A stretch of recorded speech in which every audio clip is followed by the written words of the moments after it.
Hey guys, I'm a chess master with an online rating of 2600 and have been studying chess for over 10 years now. And today I'll be teaching you an opening with black which can counter anything that white throws at you. So let's get right into this, and let's suppose we start with the most popular e4 from white. Not uncommon, we've seen this plenty of times, and this is where we throw a surprise at them. We play knight c6. So this is known as the Nimzowitsch Defense, and this knight c6 move is something you can basically play against anything, and we will get further into this. Now we're going to start with what white commonly plays. All right, you can very commonly expect d4, and here's our idea. All right, we're going to counter d4 with e5. And now there's a number of ways this can go, and we will come back to this position in the future, I'm sure. For now, let's look at d5. That is the most common move. Our idea is to play knight e7, and what we're going to do is we're going to reroute our knight to g6, and we're going to look to bring this knight to f6, and we're going to develop really fast, and it's going to be pretty nice. All right, so far, so good. Now, if we continue following what is popular for white, it is c4 right here. And you look at this. This is a pretty good center the white has, right? Two center pawns, and then the pawn on c4 further supporting and stabilizing it. And yet, this is barely any better for white. You can look at the eval bar there. Plus, it's 0.1. A very minimal advantage, borderline equality. And so we're going to continue with our setup here. We're going to continue rerouting our knight. We're going to g6, okay? Popular move here, knight c3, and we want to play bishop c5 right now. They play bishop d3, we play knight f6, and all of our moves are essentially the same no matter how they choose to go about doing this. Now, there are some positions where they could change it up, but for the most part, this is how it's going to go. And now right here, over 50% of the time, they play knight e2, and then no other move comes anywhere near knight e2. So we're going to look at this, and you might be surprised to hear this, but knight e2 is already losing. Already losing because we play knight g4. Now take a look at this. All right, we attack f2 with our knight. We already had the bishop out here attacking the pawn. They're gonna have to do something to defend it. And now they've got some options here. They could technically play bishop e3. That would guard f2, but then we simply take on e3 with the knight or the bishop, and we've gained a pawn at the end of that. So that's not very effective. They could play rook f1, but that's extremely uncomfortable. Even if we don't end up winning a pawn, now they lose the ability to castle kingside. Their king is going to be stuck in the center of the board for a little bit. And plus, it's totally possible we just bring our queen out anyway and keep putting pressure on them. So rook f1 doesn't look fun. How else are they supposed to guard this pawn? Well, most people decide they need to castle. And this makes things so much worse, all right? Because we have an absolutely dominant move with queen h4. All right, we keep the pressure on f2, and more notably, we threaten checkmate in one. Queen takes h2 is checkmate, due to our knight guarding the pawn as well. So they must play h3 to avoid getting checkmated. But this isn't going to go so well for them, because we have knight takes pawn, and look at this. We attack the queen, and most people would probably want to move the queen so they don't lose it, right? That would be natural. Well, supposing they move the queen, they actually just lose in a couple of moves. We take with a double check. Neat thing about a double check is their only way out is by moving. They can't block a double check or anything like that, so they're moving the king. And then we just move our knight pretty much anywhere that doesn't block the bishop or queen, so g5. This is checkmate. Not getting out of this. Absolutely brutal way to end the game for white, and amazing victory for black. Now we go back to where they played queen c2. If they make the only decent move here, rook takes knight, you're just up material here. And you still have a lot of pressure in their position. And maybe you're going knight h4, or maybe you're going d6, bringing the bishop out. This is just total dominance for us. So I'll take you back to the beginning of the game. It's obviously not guaranteed it goes that way. That is what is most common, though, which is why this is such a neat option. You're going to get games that go that way, and you get a nice attack. Now, if we take it further, knight c6, I will say it's possible they play knight f3 here, in which case that sort of ruins your whole plan of playing e5, because there's no pawn in d4 now. If they were to play knight f3, you could still just play e5, or if you want to be adventurous, you can play d5. That's the more exciting option. But basically, you just play chess and you're fine. No harm done. Now, most people do play d4 because it's really difficult to pass up on having the two center pawns here. And then again, you play e5. And now they do have options here, it's not everyone is going to push. That's going to be overwhelmingly popular. You start playing this opening, you're going to see everybody push for the most part.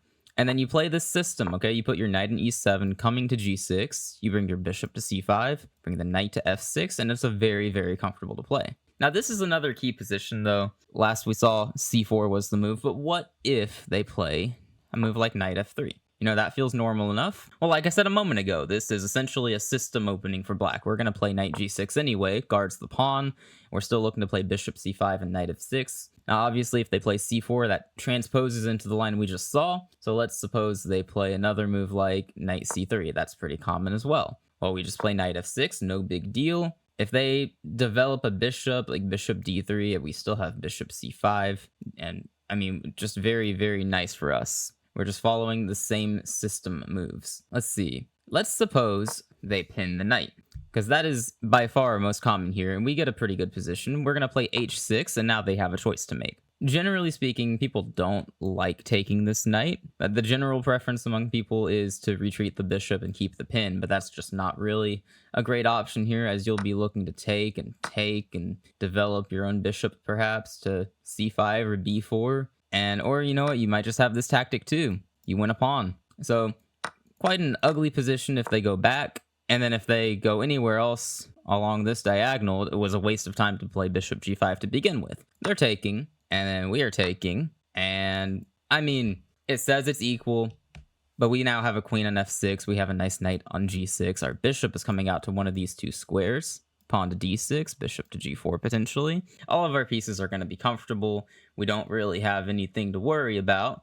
It's going to be a nice and pleasant position. We'll keep it going further with the popular move bishop d3. We want to play bishop c5 per usual. Supposing they castle, d6. And then here, unclear what they're going to do. We have bishop g4 ideas, knight f4 ideas. We don't even need to castle. I would recommend don't be in a hurry to castle, because what are they gonna do about it anyway? They don't have any big threats. You know, in theory, they could give a check here, but honestly, just king f8 gets you out of that and you're totally safe. They don't have an ability to attack. However, we do have an attack. So let's say they play a3. That is surprisingly common in this position. We're going to play knight f4. All right, now let's say they play b4. That's the point of a3. You're going b4. The natural instinct is to retreat the bishop, and that's totally fine. However, your position is already so good because of how your pieces are laid out here that you don't need to retreat the bishop. You have a really nice attacking move instead, is bishop h3. Very, very nice move. Point being, if they take, well, queen g6 is leading to an unfortunate position for them. If they move the king, queen g2 is checkmate. They're going to block, and you just take the knight. They have to block here. And then you have to find another nice move. Knight takes h3 check. They can't capture the knight due to the queen being pinned. So they're going to move the king out of check, and then you simply take white's queen. Simple enough. Very nice position. We go back to here. Bishop h3, they cannot take the bishop. So what are they supposed to do? Because if they don't take, they're getting taken. So it's a very difficult situation for them. Not really sure how they're getting out of it. Probably playing g3 at some point and dropping the rook on f1 for a bishop. If that's the worst case scenario, you should be pretty happy with this. So those are the main ideas against e4, and you play knight c6. And again, this is just essentially a system. You try to play e5 against d4, knight comes to e7 when they push, and it's very, very nice. You get some very nice positions. So again, it looks something like this. And the system is your knight comes to g6, bishop c5, knight f6 in whatever order, and it's going to get you some nice positions. Lots of good play on the king's side. Now, like I said at the beginning, this will work against any opening that white plays. That was just one. That was e4. All right, what about the other very, very common opening, d4? All right, so this is going to look just a little different, because, of course, we can't get the exact same position unless they allow it. So supposing we go knight c6, of course, the ideal hope would be that they play e4 and let us transpose this into what we just saw. However, that's not often the case. A lot of people will play c4 in this position, and this is one of the easier ones to get down. You're still going to play e5, and look at this. If they play d5, which is best and most common, you simply play knight e7, and oh, doesn't this look a little familiar?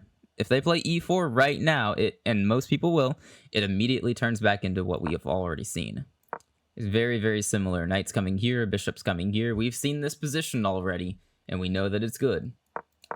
So that's not really a problem. And if they decide to take the pawn, then not really a whole lot you can do about it. You simply take, And good job, you've basically ruined their d4 opening, so that's already a plus.